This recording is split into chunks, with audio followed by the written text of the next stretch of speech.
चंडीगढ़ में 2 दिवसीय Haryana Africa conclave का दूसरा दिन है आज। राज्यपाल बंडारू दत्तात्रेय और उप मुख्यमंत्री दुष्यंत चौटाला इस कार्यक्रम में सम्मिलित हुए हैं। मुख्यमंत्री मनोहर लाल भी हरियाणा अफ्रीका कॉन्क्लेव में शामिल हुए हैं। मुख्यमंत्री मनोहर लाल समापन सत्र में प्रदेश सरकार का विजन रखेंगे। अफ्रीकी राजदूतों के समक्ष मुख्यमंत्री मनोहर प्रदेश सरकार का विजन रखने वाले हैं। कॉन्क्लेव में कई अन्य क्षेत्रों में सहयोग की संभावनाओं को लेकर भी चर्चा की जाएगी। सांस्कृतिक आदान प्रदान को बढ़ावा देने पर भी चर्चा होगी।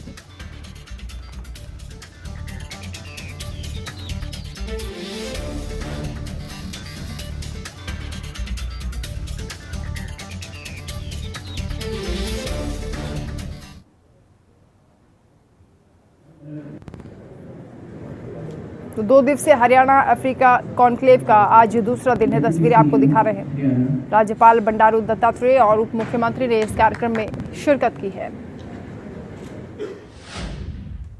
वहीं हरियाणा में पूंजी निवेश की संभावनाओं पर मंथन के लिए 18 देशों के राजदूत चंडीगढ़ पहुंचे हैं। हरियाणा सरकार का विदेश सहयोग विभाग पहली बार हरियाणा अफ्रीका कॉन्क्लेव का आयोजन करा रहा है। हरियाणा अफ्रीका कॉन्क्लेव सीरीज के लिए मध्य पूर्व अफ्रीका के 18 देशों को न्योता दिया गया। इनमें युगांडा, मॉरिशस, इथियोपिया, मिस्र, कीनिया, कांगो, घाना, मोलावी, नाइजीरिया, दक्षिण अफ्रीका जैसे देशों को निमंत्रण दिया गया है। विदेशी राजदूतों को हरियाणा के उत्पादों और उपलब्धियों के बारे में प्रदर्शनी के जरिए बताया जाएगा। प्रमुख रूप से हार्ट्रोन, खेल, हाफेड, कृषि, उद्योग विभाग के स्टॉल्स लगाए जाएंगे। बता दें कि आज कॉन्क्लेव का दूसरा दिन है। मुख्यमंत्री मनोहर लाल ने ट्वीट भी किया है और अपनी तरह के पहले हरियाणा अफ्रीकी कॉन्क्लेव के सांस्कृतिक कार्यक्रम में 2 क्षेत्रों के बीच द्विपक्षीय व्यापार और संबंधों को बढ़ावा देने पर ध्यान केंद्रित किया। ये मुख्यमंत्री ने बताया। 12 अफ्रीकी देशों के राजदूत, वरिष्ठ दूतावास अधिकारी और हरियाणा के मंत्री नौकरशाह भी उपस्थित हुए हैं।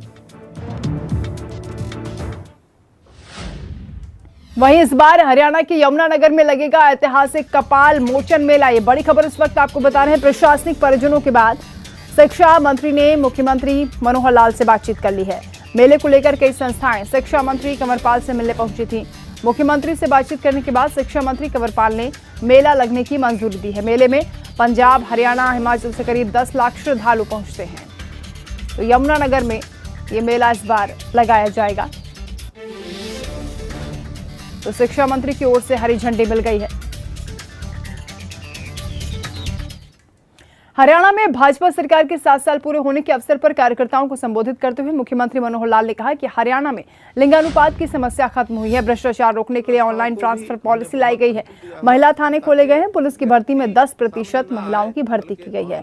तो महिलाओं के लिए क्या काम सरकार की ओर से किए गए हैं, क्या सरकार की पॉलिसी है, इसका जिक्र किया मुख्यमंत्री मनोहर लाल ने। कैसे इससे हम मित्रों ऑनलाइन व्यवस्थाएं यानी भ्रष्टाचार को यदि रोकना है तो ऑनलाइन व्यवस्थाओं को भी हमने बहुत महत्व दिया है ताकि व्यक्ति सामने ना आए बल्कि ऑनलाइन टेक्नोलॉजी के माध्यम से चीजें लोगों को जो डिलीवरी हो ताकि भ्रष्टाचार रूपी जो एक राक्षस है इसको कैसे मार सके, कैसे इससे हम छुटकारा पा सकें। तो इसके लिए सबसे पहले जैसे मैंने बताया सीएम विंडो लगभग 9.5 लाख एप्लीकेशंस इन 7 सालों में सीएम विंडो पर आई है। और उसमें मैं ये तो दावा नहीं करता कि 100% लोग उससे प्रसन्न होंगे, लेकिन बड़ी संख्या में लोगों के जो काम हुए हैं वो सीएम विंडो के माध्यम से हुए हैं। लोगों की जो भागदौड़ है, ये मंत्रियों के पास जाना, विधायकों के पास जाना, मुख्यमंत्री आवास पर जाना, कार्यालय में जाना और डीसीज के चक्कर लगाना, इसकी बजाय थोड़ी सी समझदारी से काम लेने पर अब सीएम विंडो में जब शिकायत लगाई जाती है तो क्षेत्र में जो लोग हल करते हैं वो शिकायतकर्ता को और एमिनेंट पर्सन, आप लोगों में से ही बहुत से एमिनेंट पर्सन बने हुए हैं, उनको बुला करके उन समस्याओं का और हल किया जाता है।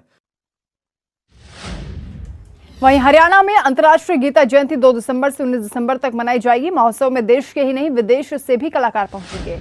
यहाँ देशी और विदेशी कार्यक्रमों की छटा बिखेरी जाएगी।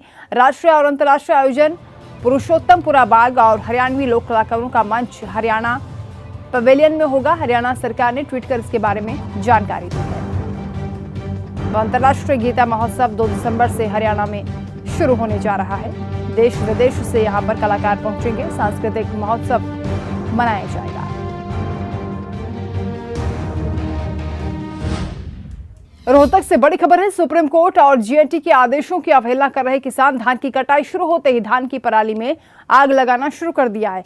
किसानों की पराली जलाने पर सैटेलाइट से नजर रखी जा रही है। पराली जलाने पर किसानों पर मुकदमे भी दर्ज करने का प्रावधान है। जुर्माना भी लगाया जाएगा। उसके बावजूद भी किसानों ने पराली जलाना शुरू कर दिया है।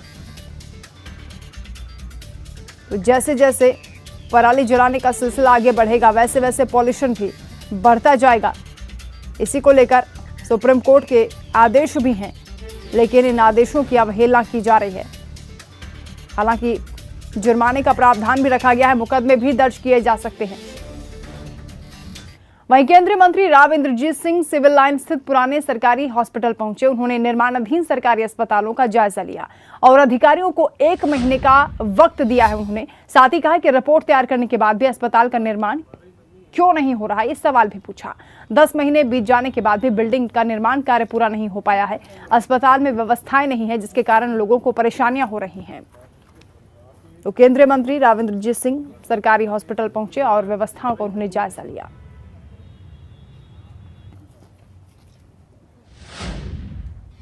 वहीं गुरुग्राम में नकली मसालों पर सीएम फ्लाइंग ने बड़ी कार्रवाई की है। नकली मसालों की कंपनी से लिए गए मसालों के सैंपल्स। गुरुग्राम सीएम फ्लाइंग को नकली मसालों की शिकायतें मिल रही थी। सीएम फ्लाइंग को नकली मसाले बेचने की लगातार शिकायतें मिल रही थी, जिसके बाद ये कार्रवाई की गई है। बता दें कि गुरुग्राम के राजेंद्रा पार्क के पास company Luxon biotech India private limited,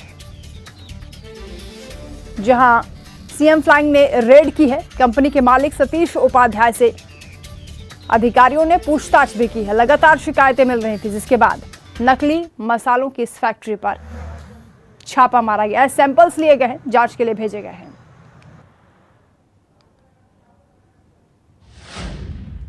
Karnal से बड़ी खबर है। मुख्यमंत्री उड़न दस्ते ने मिठाई फैक्ट्री में छापेमारी की कार्रवाई की है। त्योहार को लेकर फैक्ट्री में नकली दूध से मिठाई बनाई जा रही थी।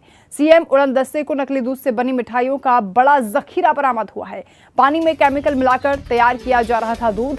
पुलिस फिलहाल पूरे मामले की पड़ताल कर रही है।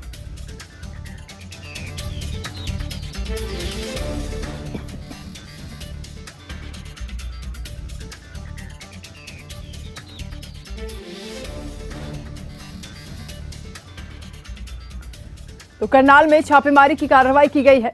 मिठाई की दुकानों में नकली मेवे तैयार किए जा रहे हैं। लोगों के स्वास्थ्य के साथ खिलवाड़ किया जा रहा है। मिठाई फैक्ट्री में छापेमारी की कार्रवाई की गई है।